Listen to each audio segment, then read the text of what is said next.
Let's go to you first, champ. Caleb, last time I saw you, we were in Beverly Hills. We had our kickoff press conference. Things got a little heated between you and Mike Lee. Seems as though things have escalated throughout this fight camp. What are your thoughts of him in this moment? It's not really about my thoughts about him. It's just the platform we're on. I'm excited to be on this platform for people, world champions like myself and others, to display their talents. And I'm really just waiting for that bell to ring so I can get in there and, you know, he can say what he wants to say, I can say whatever, but when that bell rings, we're gonna find out what the truth is, so. Mike, when you hear Caleb this week say things like his chin don't have muscles, it doesn't have muscles, he's gonna wave the white flag, or I'm gonna wave it for him. What do you think of those statements? I mean, like I said since day one, nothing that comes out of his mouth really concerns me. All that matters is when the bell rings. And so, you know, this training camp's been incredible for me. This is a huge opportunity for me. I'm coming with everything I got, and I'm so excited. The bigger the stage, the better I perform. So here we are. Well, there's no bigger stage. And for you, Caleb, the stage is at home. I've seen, and I've spoken to Coach Wade, I've talked to some of your team, and I've seen your Instagram, and you're in insane shape.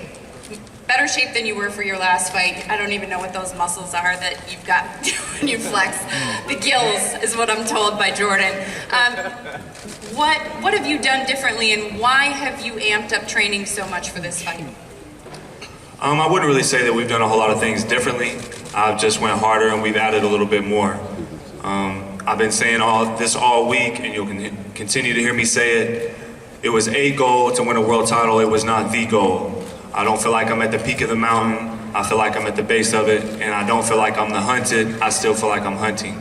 So this camp was just about going harder than last, and as you've heard correctly, I'm in better shape, I'm meaner, I'm stronger, and like I keep saying, I'm just waiting for that bell to ring. You know what, Mike, I've also spoken to your team. Tariq had told me he's an NFL trainer.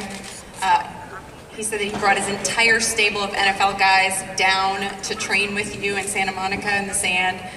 Where have you grown the most, and which NFL players helped you the most? Well, I mean, Tariq's been a huge part of my camp along with my entire team.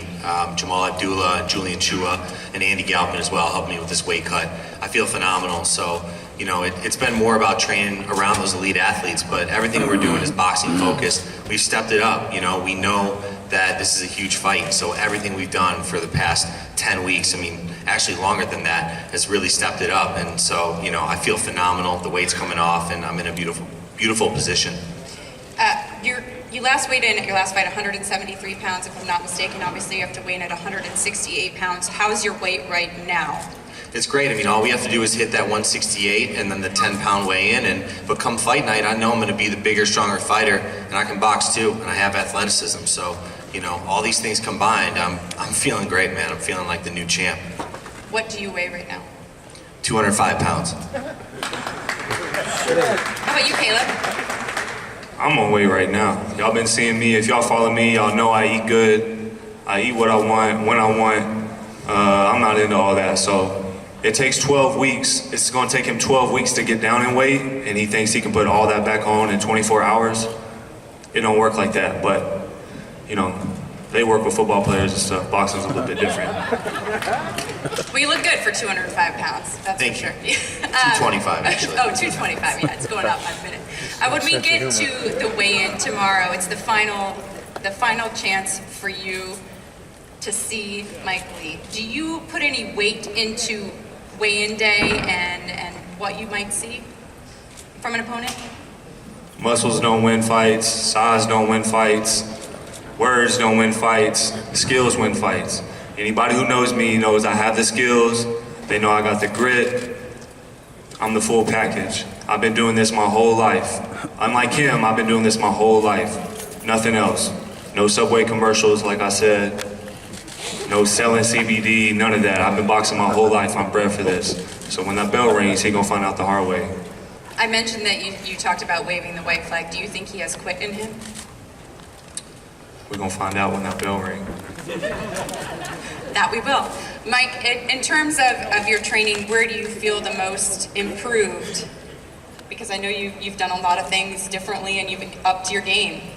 I mean, everything in my camp we've been doing, you know, and what comes out of his mouth, like I said, doesn't concern me. I mean, I appreciate the CBD plug and keep making money for my businesses, but when the bell rings, I'm gonna come with it. He's gonna feel that power like he's never felt before, and that's really, you know, all I care about.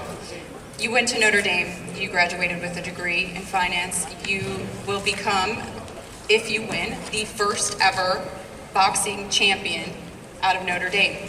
Does that add a little extra pressure? Is that something that's in the back of your mind?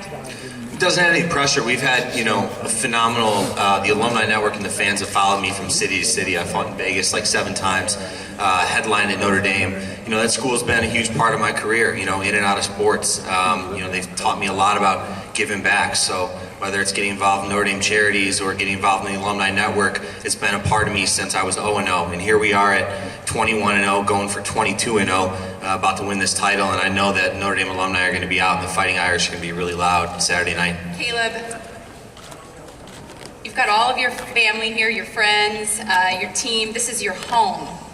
Do you feel a little bit of extra pressure or excitement maybe because you're getting to do this on this stage, defend your world title for the first time at home on this big platform?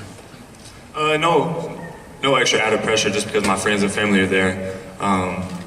I've been through things in life that'll really put the pressure on you. So when it comes to this boxing, it's like a sanctuary for me. I get to just, you know, in the outside world, we don't get to control everything, but when that bell rings or when I'm in the gym, I get to control what's going on.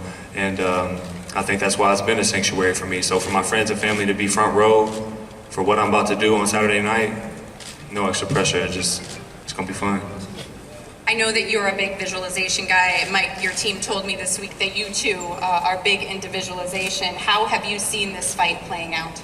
Oh, I just think every fight of my career, I visualize what I want, and that's the victory. You know, and throughout training camp, I think having that mental aspect is really important. And I took this fight because I know in my heart I'm going to win this fight. So that's how I visualize this fight, and that's how I see it playing out. All right, well, we'll give you an opportunity for closing comments now. We'll start with you, Mike Lee. I just want to thank everybody coming out, my team, friends and family. I'm really excited to show the world what I'm all about. It's my first world title opportunity, so like I said before, I'm just putting everything into it. I'm not a big talker, I'm not a big trash talker, so you're not going to see me on Twitter and Instagram talking trash. I prove everything in the ring, so I've had a lot of different guys that said a lot of different things. All 21 of my fights, I beat them all. I plan on doing the exact same thing Saturday night. I think it's exciting to hear that our co-main event is a first with the heavyweights who are both undefeated and both from the Olympics. But what's ironic about that is something with mine and Mike's fight is also a first for Fox. We're the first Fox fight out of all the main events who didn't go to LA to do a face-to-face. We didn't get to sit down. Anyone else notice that? That we didn't get to sit down and do a face-to-face? I'm wondering why Fox got an email saying, Mike won't be showing up and there will be no face-to-face because there's bad blood. First off, that's a bit of an understatement compared to all the bad bloods that there's been throughout boxing. Secondly, y'all think if there was really bad blood that Caleb Plant wouldn't show up?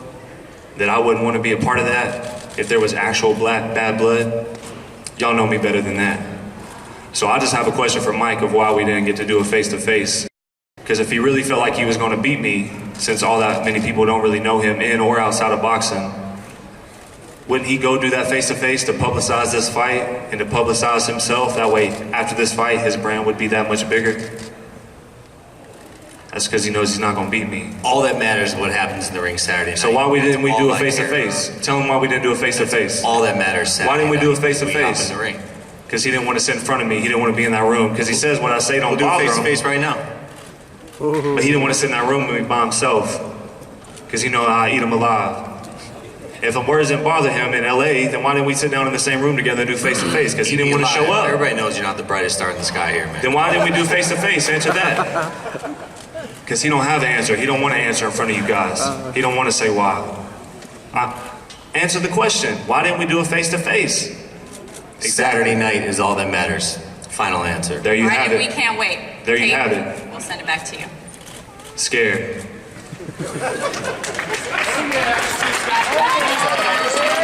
Yeah.